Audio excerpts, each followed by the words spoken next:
তাহলে জিজ্ঞাসাবাদ করতে এখন আমরা কার কাছে যাইতাছি? স্যার চাটনি মনিরের কাছে। ওকে, ফাক ইউ। স্যার ওইটা ফাক ইউ না, থ্যাংক ইউ হইব। ওই একই। স্যার আপনি যে এত বড় মূর্খ অশিক্ষিত, তাও আপনি এত বড় পোস্টে চাকরি পাইলেন কেমনে? তুই দুর্বুদুর বাচ্চা নাকি আমারে? 3 স্টার অফিসার, নিজের যোগ্যতায় প্রতিষ্ঠার প্রতি 10 লাখ টাকা করে ঘুষ দিয়ে তারপরে চাকরি নিছি। ধর্মতে পুরানো যদি কনস্টেবলের দায়িত্ব থাকে আরে তাহলে আমার ভিতর সমস্যা কি? আরে স্যার 2 স্টার অফিসার, টেহা একটু কম আসাল দেখা আর 20 লাখ টাকা বললে আজকে আপনার জায়গায় আমি থাকতাম। আমরা দুইজনেই দিছি ঘুষ, তাই কাউরেই নেই দোষ। বর্তমানে ঘুষ ছাড়া শুধু এক জায়গায় সফল হওয়া যায়, সেটা হলো টিকটক। স্যার টিকটকে সফল হইতে গেলে ঘুষ না লাগলেও মেধা লাগে। আরে বেটা মেধা তো আমার ভিতর ভরপুর, দেখাবো নাকি? হয়ে যাক তাহলে স্যার। ভালোবাসার আলাদ নাম বাই ব্লাদার। ওরে বাবারে মাথা ঘুরতাছে। স্যার কি কইলেন? কিছুই তো বুঝলাম না। বুঝি তো আমিও নাই, কর থেকে কইছি। আচ্ছা যেহেতু বুঝছ নাই, তুই যে কোনো একটা টপিক কর, ওই টপিকের উপর আমি সাকিব খানের মতো অ্যাক্টিং করে দেখাইতাছি। আচ্ছা স্যার ধরেন আপনি আপনার নানির কাছে আচার খাওয়ার লিগে 5 টাকা চাইছেন, আপনার নানির কাছে টাকা আছে, তা আপনি টাকা দেয় নাই, আপনি এখন কি করবেন? তখন আমি আমার 2 চোহে ছ্যাপ দিমু আর এই টিকটকটা বানাবো।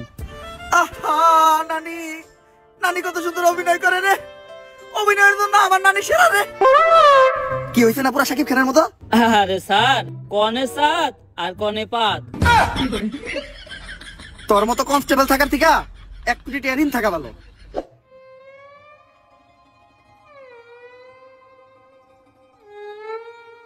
স্যার উনি চাটনি মনির। এমপির পোলার লগে তোমার কি সম্পর্ক ছিল? এমপির পোলা ভাইয়ের বন্ধু আছিল। বুঝলাম না, প্রশ্ন করলাম ওরে উত্তর দেস তুই। তোর ভাই কথা কয় না কে? ছাগল ঘাস খায় মাঠে আর ভাই চাটনি চাটে, সবাই ভাই বাইরে ভয়, তাই চাটনি মনির ভাই কথা কম কয়। কে তোর ভাই কথা কম কয় কে? তোর ভাইয়ের মুখে গন্ধ নাকি?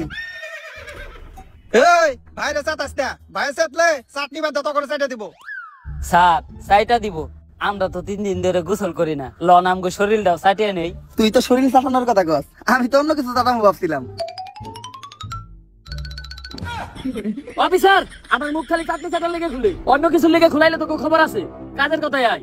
আমার মনে হইতাছে এমপির পোলার মারার লগে তুমি জড়িত আছো, আর তুমি হারকিউলিস। হ্যাঁ রে স্যার, চাটনি মনির ভাই হারকিউলিক্স হবো কেমনে? হ্যাঁ তো নিজে হারকিউলিক্সের টার্গেটে আছে।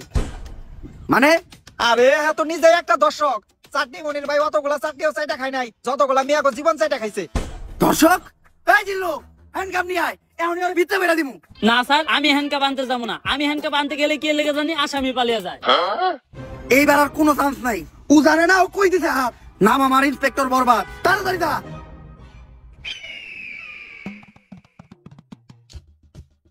হারকিউলিসের হাত থেকে তোরে বাঁচামু আর তোর ধর্ষণের মামলা খালাসও করমু। কত দিবি ক? পুরা 5 দিমু। কেস সেনসিটিভ, 5,000 কাম হইব না, মিনিমাম 50,000 দিতে হইব। আমি তো 5 লাখের কথা কইছি।